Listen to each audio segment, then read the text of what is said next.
We're looking at applications of centripetal force. This is bound to be a long video. I think I've got 3 or 4 good examples before we get to the banked curve. This first example is a roller coaster is at the lowest point of its circular track. So we're pretending that the track it doesn't have to be moving in a full circle, right? It can be just a portion of a circle. We know the radius of curvature, and we know the apparent weight, which light should be shining, that's normal force, on one of the passengers is 3 times her true weight. So we'll talk about what that means in a minute. And we want to find the speed. Well, the most important thing, I guess, is looking at how we solve circular motion problems and the strategy that we follow.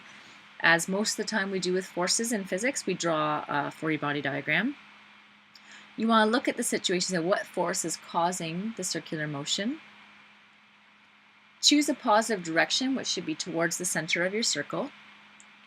And then you do a force balance, saying your centripetal force is the forces towards the center, take away all the forces away from the center, and then solve what you're looking for, okay? So centripetal force is what's towards the center, take away the away from the center forces, and that's by calling the towards the center positive. So let's just look at this particular example then. Here we've got, it says a circular track. Maybe it's a full circle, or it could be just a portion, but it's saying that at a particular moment, her apparent weight, which is normal force, is 3 times, I'm just going to get rid of this now, is 3 times her true weight. So I've got my circle, I've got my circle, my free body diagram. I write my given, so I know the radius. I know her normal force must be 3 times mg, 3 times her normal force, or her weight, sorry. Her apparent weight is 3 times her true weight. Her true weight is mg. Notice, by the way, we're not given her mass. We're looking for the speed of the thing, and here's just a formula I'm going to write down that's going to help me out, okay? If you're looking for speed, this is probably the formula you're going to come back to, okay? So what force is causing the motion? Well, if you're at the bottom of a coaster ride, what's pushing you up towards the center is the normal force. So that's what's causing my circular motion. In part 3, I said I made towards up, in this case towards the center.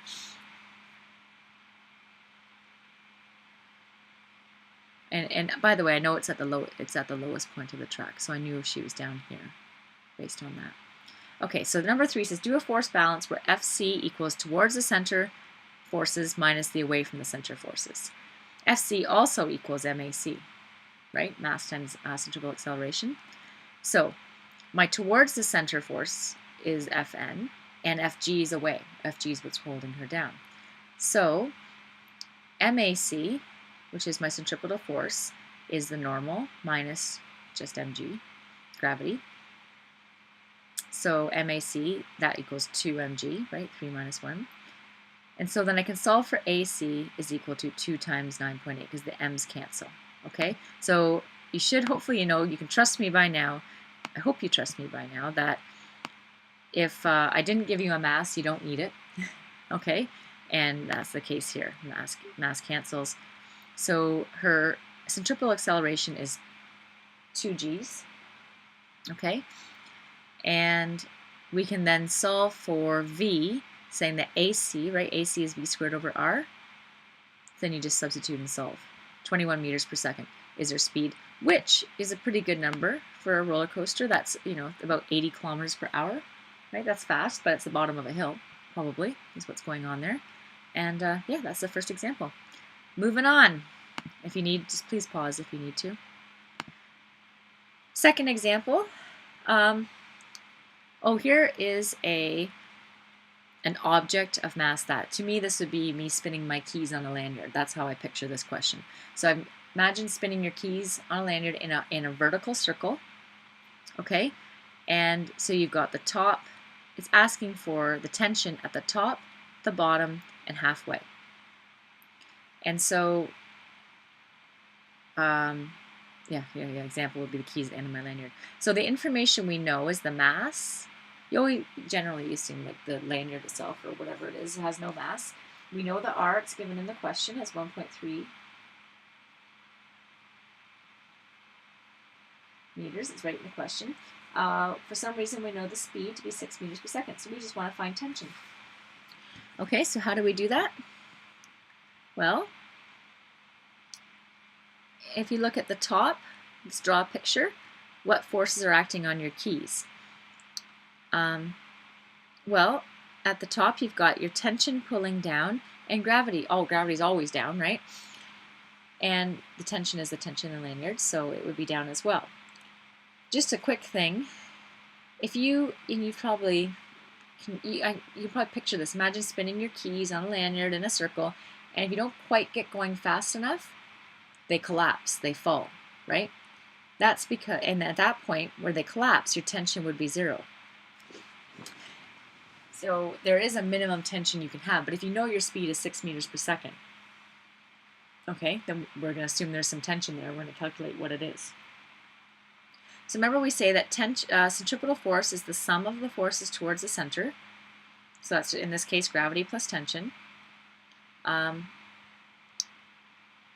We know the speed, so we know we can find MAC because AC is V squared over R, right? So rearranging this formula here to get tension by itself, the tension is centripetal force, FC, minus mg. Instead of MAC, I'm going to write mv squared over r, right? Because AC is v squared over r. And then you just substitute numbers in and solve for FT, 0.54 newtons. Again, we don't really know what a good number is, but I'm going to say it's pretty good. It's not a million. If in doubt, if it's not a million, you've got a good answer, right? So that's the top. Now we use the same principle when it's halfway down, and then the same principle again at the bottom. And after that, once we know the top, you can probably make some guesses like what do you think? You know, do you think it'd be higher or lower in the middle and higher or lower at the bottom? And then we can make our, is it a good answer based on that? So moving down to the halfway down, this time gravity's down and just tension's toward the center. They're at right angles to each other. So there is no part of gravity contributing to centripetal force. When it's in the halfway down mark like this, then the centripetal force is only the tension. Different story, I suppose, if it was here or here, but let me tell you now that you won't see a question like that, at least in my course, okay? So if, like I say, if this green circle, if it was part way down, there would be a component of gravity towards the center. We're just not going to do that. I won't do that to you, okay? So anyway, so you use the same principle. So now I could say the centripetal force is all just tension. So my tension must be mv squared over r. And you sub in the numbers, and you get 0.83, which now let's compare it. Does it make sense that it'd be more tension halfway down than at the top? And maybe just use your own experience. If you don't trust me, grab a set of keys right now and spin them around. Where do you think the most tension would be? And I'll tell you that it does make sense that it's greater, okay? So it should be greater than the top. The top is the lowest. Because remember, if you're spinning a circle and you don't go fast enough, it collapses at the top. It stops spinning at the top if you don't have enough, right? It's not in the middle. Okay, so at the bottom, exact same question.